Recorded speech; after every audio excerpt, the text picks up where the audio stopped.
Assalamualaikum warahmatullahi wabarakatuh teman-teman semua. Back to channel bersama saya Apoteker Yudi. Di video kali ini saya akan membahas tentang kontrasepsi. Baik teman-teman, kita mulai dengan pengertian terlebih dahulu ya. Kontrasepsi itu berasal dari dua suku kata, yaitu kontra dan konsepsi.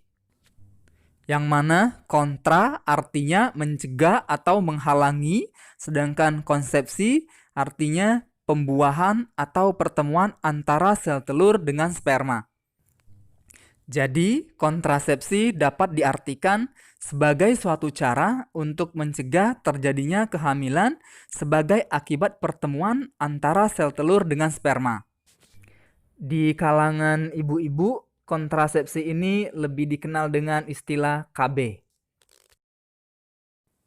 Selanjutnya, tujuan program KB atau keluarga berencana. Program keluarga berencana merupakan cara yang dilaksanakan untuk membatasi jumlah kelahiran. Adapun tujuan dari program keluarga berencana meliputi yang pertama, mencegah mortalitas ibu dan anak dengan menghindari kehamilan resiko tinggi. Yang kedua, mengurangi angka kesakitan. Yang ketiga, menghindari kelahiran yang tidak diinginkan. Yang keempat, mengatur jarak kehamilan. Dan yang kelima, menentukan jumlah anak dalam keluarga. Terdapat banyak pilihan alat-alat kontrasepsi yang bisa digunakan baik oleh laki-laki maupun perempuan. Berikut jenis-jenis kontrasepsi yang akan kita bahas. Itu yang pertama, tubektomi. Tubektomi merupakan kontrasepsi untuk wanita dengan cara pemotongan atau penutupan tuba falopi atau saluran indung telur yang menghubungkan ovarium ke rahim. Nah, setelah dilakukan tubektomi, maka nantinya sel telur tidak akan bisa memasuki rahim, sehingga tidak dapat dibuahi. Tubektomi ini merupakan jenis kontrasepsi yang bersifat permanen. Tubektomi ini digunakan untuk yang tidak menginginkan keturunan lagi. Selanjutnya, vasektomi. Vasektomi merupakan kontrasepsi pada pria dengan cara memutus penyaluran sperma pada air mani. Saluran yang membawa sperma dari testis dipotong dan diikat guna mencegah sperma menjangkau air mani yang dikeluarkan saat ejakulasi dalam hubungan seksual tentunya. Kemudian dengan demikian kehamilan dapat dicegah karena sperma tidak dapat membuahi sel telur wanita. Kontrasepsi jenis vasektomi ini sifatnya permanen, sama halnya dengan tubektomi. Jadi, sebelum melakukan kontrasepsi jenis tubektomi dan vasektomi ini, sebaiknya didiskusikan terlebih dahulu pada pasangan masing-masing. Karena sebelum dilakukan tindakan harus mendapat persetujuan pasangan.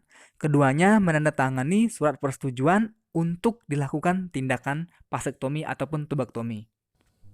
Jika kedepannya masih menginginkan keturunan, maka disarankan untuk tidak melakukan kontrasepsi jenis vasektomi dan tubektomi. Disarankan untuk memilih jenis kontrasepsi yang lainnya saja. Jenis kontrasepsi berikutnya itu ada kondom. Kondom merupakan salah satu alat kontrasepsi yang terbuat dari bahan sejenis karet yang dipakaikan pada alat kelamin sebagai pelindung saat berhubungan seksual. Fungsinya yaitu untuk menampung cairan sperma ketika mengalami ejakulasi. Jenis kontrasepsi ini bisa dilakukan sendiri, dan kontrasepsi jenis ini mudah untuk dijumpai ataupun didapatkan. Di minimarket ini biasanya ada yang jual, kemudian ada di apotek juga ya. Fungsi lain dari jenis kontrasepsi ini juga dapat mencegah penularan penyakit seksual. Selanjutnya yaitu pil KB. Nah, pil KB merupakan kontrasepsi yang bentuknya tablet yang mengandung hormon estrogen dan progesteron, atau hanya progesteron saja. Tergantung dari jenis pil KB-nya itu sendiri. Nah, metode kontrasepsi dengan pil KB ini terdiri dari 21 sampai 30 tablet yang diminum dalam satu siklus dan berkelanjutan. Kontrasepsi jenis pil KB ini ada kalanya tidak memberikan efek secara maksimal yang disebabkan oleh beberapa faktor. Adapun beberapa faktor yang mempengaruhi keamanan pil yaitu yang pertama, lupa mengkonsumsi.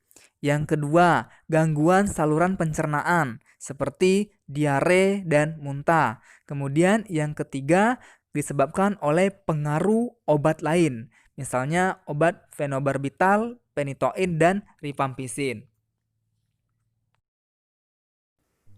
Jenis kontrasepsi yang selanjutnya itu ada suntikan. Suntik KB adalah salah satu metode kontrasepsi yang biasa digunakan untuk menunda kehamilan dengan cara disuntikan ke bokong atau otot panggul lengan atas tiap 3 bulan ataupun tiap 1 bulan. Nah, kontrasepsi jenis suntikan ini bisa dilakukan di klinik, puskesmas, ataupun praktek bidan swasta ya. Berikutnya implan. Nah, implan merupakan salah satu metode kontrasepsi yang dipasang di bawah kulit dan hanya mengandung satu hormon, yaitu hormon progesteron saja. Hormon tersebut kemudian dilepaskan dalam jumlah kecil secara terus-menerus ke dalam aliran darah. Next, kontrasepsi jenis spiral. Spiral merupakan kontrasepsi yang dimasukkan ke dalam rahim yang bentuknya bermacam-macam, yang terbuat dari plastik dengan panjang beberapa sentimeter, berupa spiral atau huruf T, yang dimasukkan ke dalam rahim melalui vagina dengan alat khusus. Untuk kontrasepsi jenis tubektomi, vasektomi, dan suntikan, serta spiral dan implan, itu tidak bisa dilakukan sendiri oleh orang yang bersangkutan. Nah, ini bisa dilakukan oleh tenaga medis yang berkompeten di bidangnya. Demikian video singkat kali ini, semoga bermanfaat bagi teman-teman semua. Jangan lupa like, share, and subscribe. Terima kasih. Assalamualaikum warahmatullahi wabarakatuh.